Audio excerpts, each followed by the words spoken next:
O livro O Grande Conflito diz o seguinte: para a sabedoria humana, tudo isso parece agora impossível.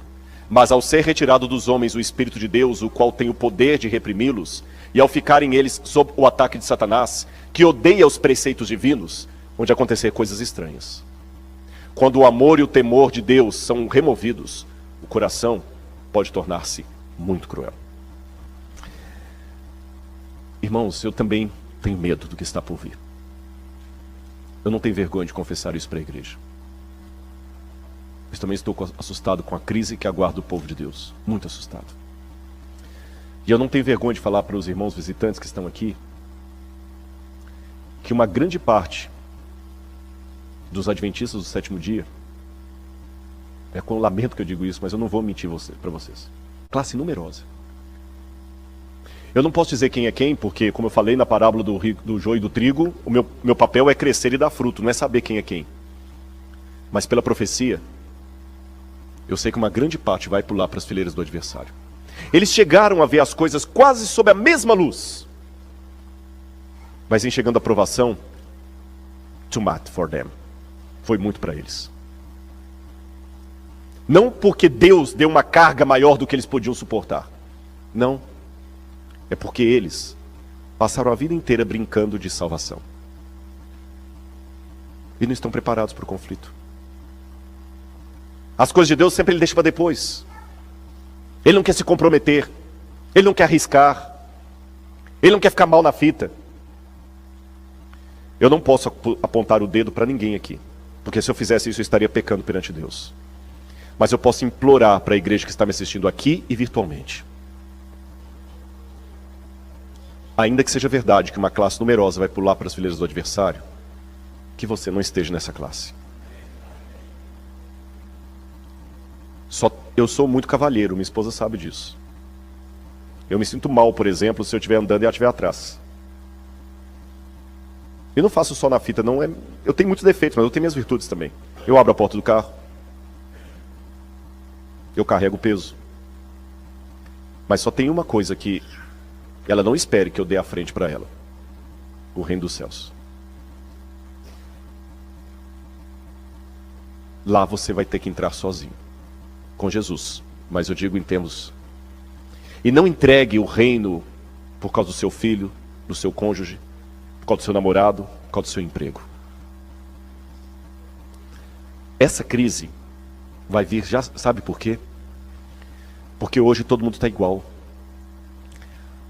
A única forma que eu tenho de saber quem é joio e quem é trigo aqui dentro, estou me incluindo. Nem você sabe até que ponto eu sou sincero ou sou um hipócrita. Só tem um jeito. E esse jeito foi previsto por Sigmund Freud, o pai da psicanálise. Eu vou ler um trechinho do que Freud escreveu. Deixe alguém tentar expor à fome diversas pessoas de maneira uniforme. Com o aumento da urgência imperativa da fome, todas as diferenças individuais obscurecerão. E em seu lugar aparecerá a expressão uniforme do único desejo não silencioso: Thanatos e Eros. Eu vou pedir licença ao Dr. André para tentar explicar Freud. Que audácia. Eu disse que eu não faria uma palestra de uma área que não é minha, mas que eu poderia dialogar contra a área. Eu vou explicar para vocês o que Freud quis dizer. Freud quis dizer, munido da ideia da evolução das espécies, Freud disse que você só é educadinho porque tem comida para todo mundo. E quando você vê alguém comendo assim, sôfrego, ou indo na frente, que cara sem educação. Quando você está no supermercado, alguém passa na sua frente, nossa, sem educação, não teve berço não? Sua mãe não te deu educação não?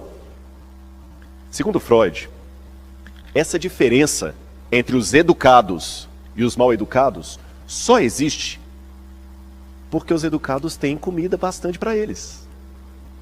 Mas Freud dizia o seguinte: tire a comida de todo mundo e você vai ver que os educados vão se comportar como os não educados. Até se você tirar a comida de todo mundo, depois de um tempo sem fome, jogar um hambúrguer ali no meio, até a rainha da Inglaterra vai te dar pescoção para atacar primeiro o hambúrguer. Porque Freud dizia que as duas... Lembra? Por causa da evolução das espécies, Freud dizia que as duas únicas entidades perenes dentro de nós são o eros, que é a necessidade de afeto, especialmente sexual, e o thanatos. Não é que Freud fala tudo de sexo, não, mas o afeto. E o thanatos, que morte, necessidade de sobrevivência. Para sobreviver e ter afeto, você faz qualquer coisa.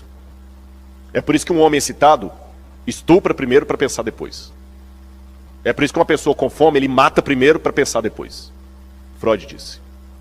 Só que eu posso discordar de Freud baseado num outro ex-discípulo de Freud, Viktor Frankl, que foi o fundador da terceira escola de psicanálise de Viena.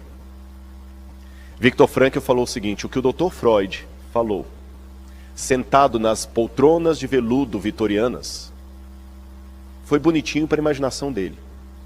Só que Freud conseguiu fugir da Europa na época da guerra e ele não foi parar na mão dos nazistas. Eu, Viktor Frankl, fui parar na mão dos nazistas. Viktor Frankl esteve 2 vezes em Auschwitz e 1 vez em Dachau. 3 campos de extermínio e sobreviveu. E Viktor Frankl disse: eu vi na prática o que Sigmund Freud idealizou na teoria. E na prática, eu percebi que é o contrário do que ele falou que acontece. Porque na hora que o alimento foi tirado dos judeus,